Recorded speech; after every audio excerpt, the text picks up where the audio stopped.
Mga mahal na kapatid, pinagpauna na apostol na si Pablo na darating talaga ang panahon na ang mga tao ay mahihirapang tanggapin ang tama, ang tunay na aral, ang katotohanan na ang tunay na iglesia ay ang iglesia ni Kristo na tinubos ng ating Panginoong Hesukristo na siya rin niyang ililigtas.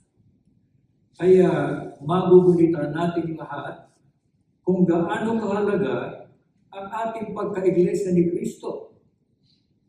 Kaya ating itatanong, ano ang ipinagbili ng mga apostol na ipinagbibili din ngayon ng tagapamahal ng pangkalahatan ng kapatid na Eduardo V. Manalo para maingatan natin ang ating kahalalan. Ganito ang sinasabi sa unang Timoteo sa 6:11 hanggang 12. Babasahin ko rin ang 14. Timoteo, ikaw ay sa Diyos, kaya lumayo ka sa lahat ng masasamang bagay na ito. Gawin mo ang pinakamabuting magagawa mo upang bigyan kasiyahan ng Diyos at upang maging katulad niya. Maging tapat ka, mapagmahal, maaasahan at mahinahon. Ipaglaban mo ang isang mabuting pakikipaglaban para sa pananampalataya at tanggapin ang buhay na walang hanggan. Inialok ito ng Diyos sa iyo nang ipahayag mong maliwanag ang tungkol sa iyong pananampalataya, samantalang nakikinig ang maraming tao. Ipangako mo na susundin mong lubos at ganap ang lahat ng sinabi sa iyo hanggang sa bumalik ang ating Panginoong Hesukristo. Ano po ang ipinagbibili ng mga apostol at gayon din ng tagapamahal ng pangkalahatan ng kapatid na Eduardo Manalo? Sa lahat ng mga iglesia ni Kristo na nagtamo ng kahalalan sa paglilingkod sa Diyos at pagtatamo ng buhay na walang hanggan. Kaya sabi ni Apostol Pablo, una, lumayo ka niya sa lahat ng masasamang bagay. Hindi sinabi dito ni Pablo na lumapit tayo, lumayo ka. Alam ba ninyo kung bakit dapat layuan ang kasamaan? Aba, pagka nanatili ang isang iglesia ni Kristo na gumagawa ng masama, kaya sabi ng Diyos, alisin ninyo ang masamang tao. Hindi ka makapananatili sa iglesia. Kung ikaw ay inalis o itiniwala, hindi ka na maliligtas. Ano pa ang ipinagbili ng mga apostol sa atin at ng kasalukuyang pamamahala? Paglaban mo niya ng mabuting pakipaglaban ang iyong pananampalataya. Kaya ang tanong ko sa inyo mga kapatid na ito, may pananampalataya ba kayo? Sagot. Kung wala, ano yung paglalaban mo? Dapat natin tiyaking sinampalatayanan natin tayo na mga iglesia ni Kristo ang mga hinirang ng Panginoon Diyos. Tapat na naglilingkod. Ipinaglalaban ang ating pananampalataya. Bakit? Dahil sapagkat ang katumbas nito ang pagtatamo ng buhay na walang hanggan. Mantakin ninyo kung gaano kahalaga buhay na walang hanggan. Darating ang panahon tayo'y papanaw sa buhay na ito. Subalit ang pangako ng Panginoon Diyos, bubuhayin kita. Ipagkakaloob ko ang buhay na walang hanggan. Kaya, may tungkulin din tayo, sabi ng Panginoon Diyos. Gusto mong magtamo ng buhay na walang hanggan? Aba, yung pananampalataya mo, kinakailangan ipahayag mo. Kaya nga meron tayong tinatawag na pamamahayag. Momentus Evangelical Mission. Nakapag-aanyaya ba tayo ng maraming tao? Mga kapatid, hindi po iniimbento na tagamamahalang pangkalahatan, yung sinasabing intensive, maigting na pagpapahayag ng ating pananampalataya. Nasa Biblia po yun. Ang sabi rito, kailangan maipahayag yung ating pananampalataya sa maraming tao. Hindi kakaunti. Ilan na ba yung confirmed visitors dito sa Burlingame? Kapatid na liyan, 111. Ilan ba mga kapatid sa Burlingame? Leander. Malapit daw sa 300. Isipin mo, 111 lang. Alam nyo, sinasabi ng Diyos sa atin dito, Iglesia ka ba talaga ni Kristo? Bakit hindi mo ipinahayag yung iyong pananampalataya? Hindi ka man lang nag-iimbita.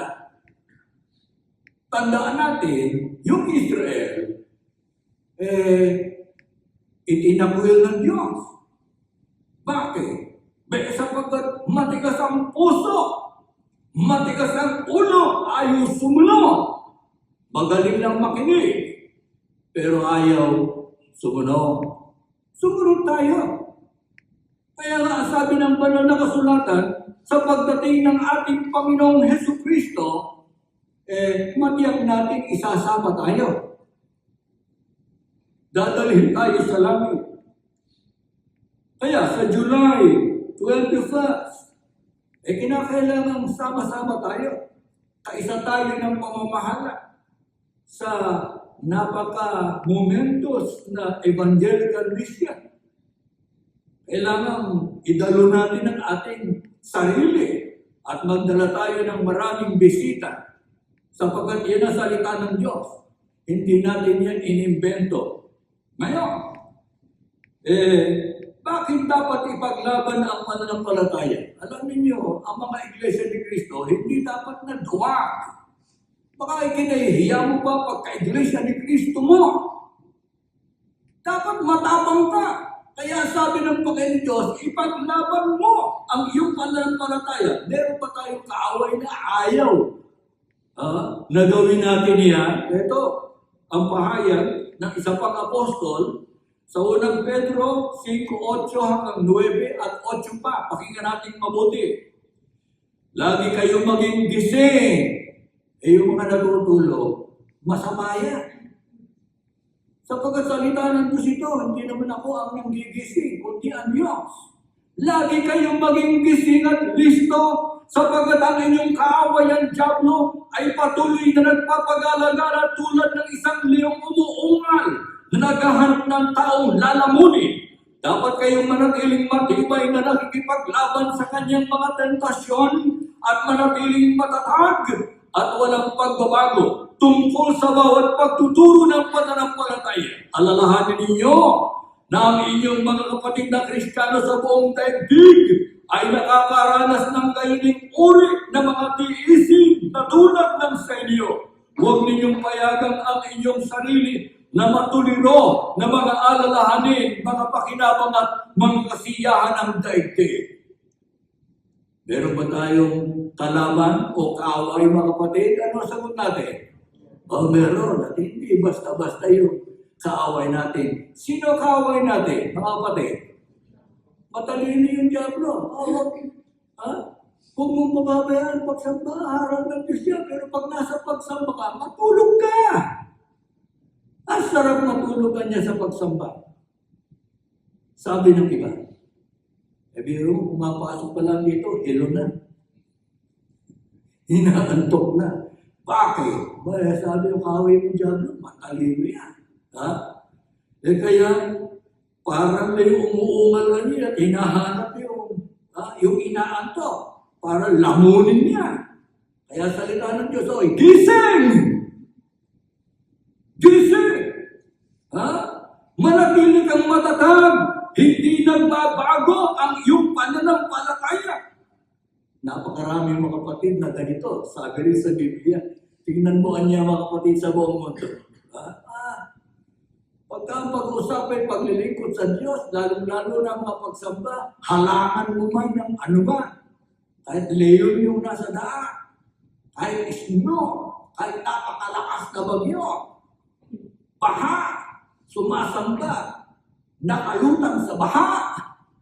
Ganyan ang mga tunay na Iglesia ni Cristo na sabi ng Panginoon Diyos ay ito ang mga maliligtas.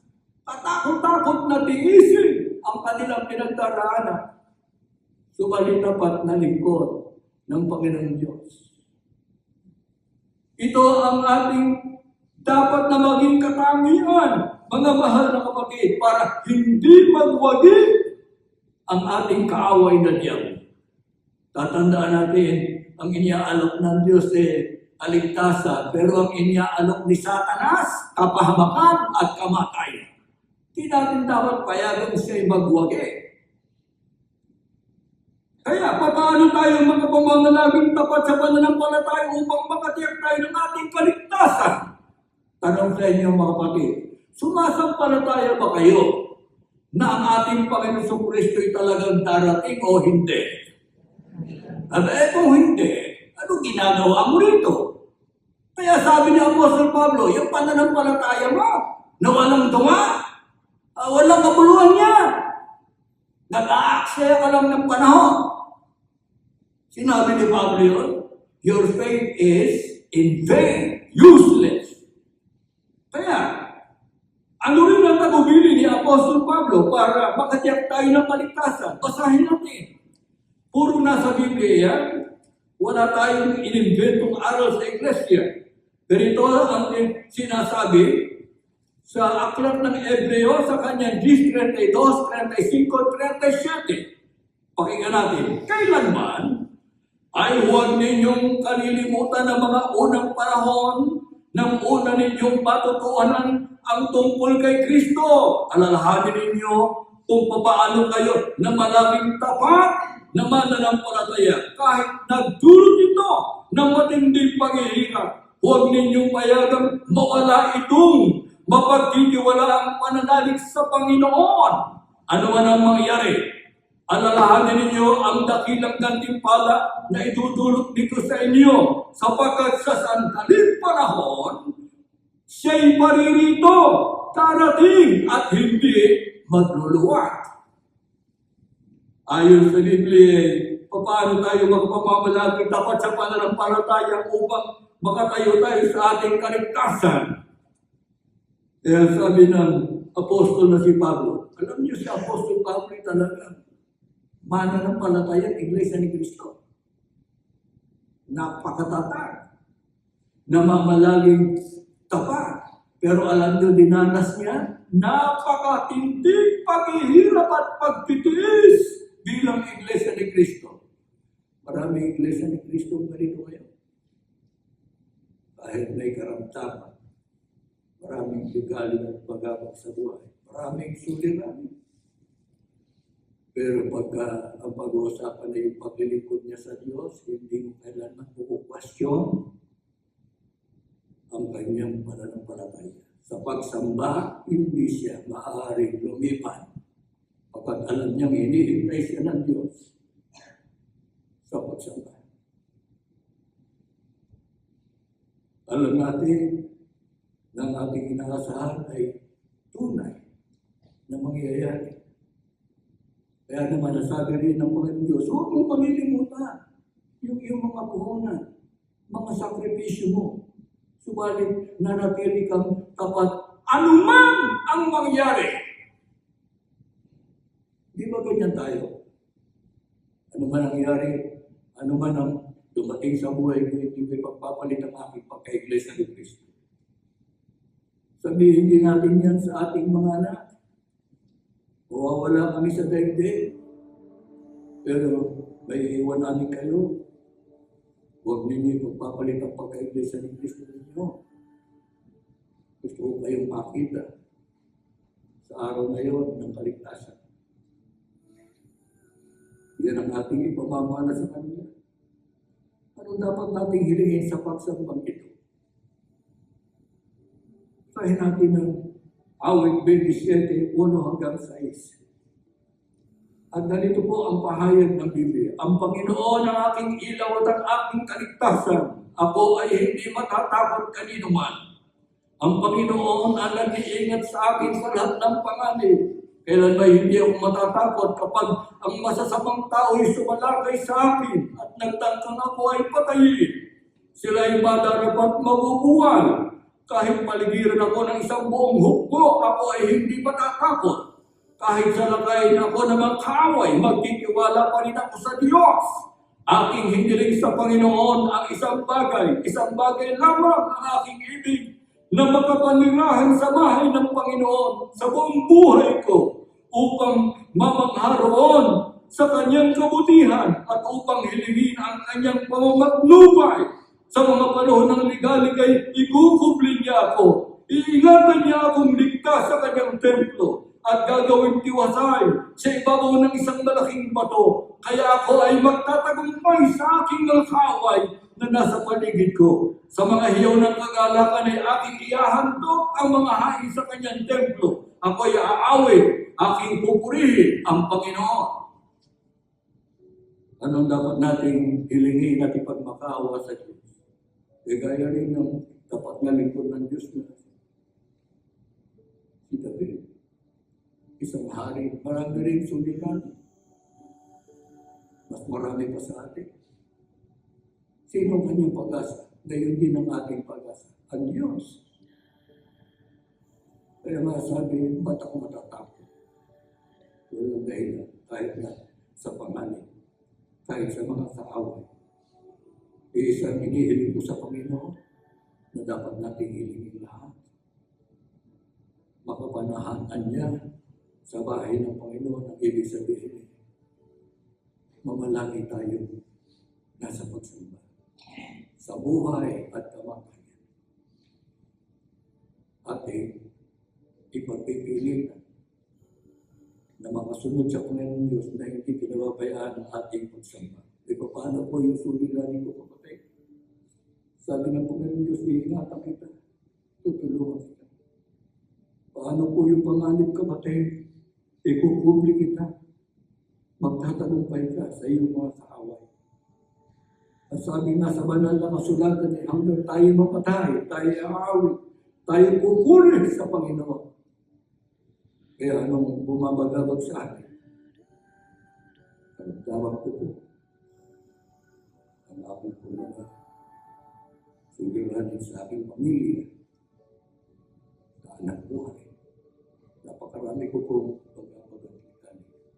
Sabi ng Diyos, ako'y papatnubay. Ako'y sasaklo. Hindi kita po babayaan. At sa pagbabalik ng ating Panginoon sa Kristo, ilingin natin, sama mo po ako, sama mo po ang aking sabayan. Huwag na huwag maiwan ang sinuman. Matupad sa atin ang ibinangako niya kung saan siya naroroon. Doon tayo. Tatayo tayo mga kapatid sa isang pagkakas.